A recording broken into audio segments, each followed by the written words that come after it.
Ngayong Lunes na ang press conference ng Love Die Repeat, ng GMA7 na pinagbibidahan nina Sian Lim at Jeneline Mercado.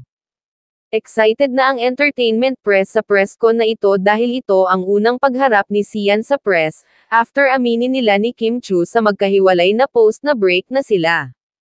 Ang tanong nga ng entertainment press, magsalita kaya si Sian tungkol sa hiwalayan nila ni Kim? O baka naman iwasan ni Sian ang mga tanong tungkol doon.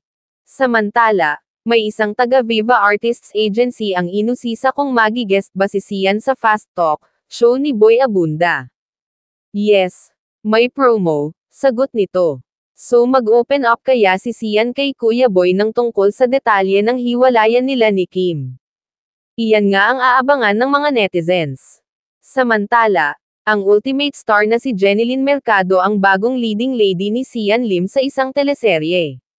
Pagbibidahan nila ang GMA Prime series na Love Die Repeat, na magpe-premiere na sa January 15. Matapos makatambol si Glyza De Castro sa false positive at Ashley Ortega sa Hearts on Ice, masaya si Sian na hindi siya natali sa iisang love team partner simula nang lumipat sa Kapuso Network noong 2021.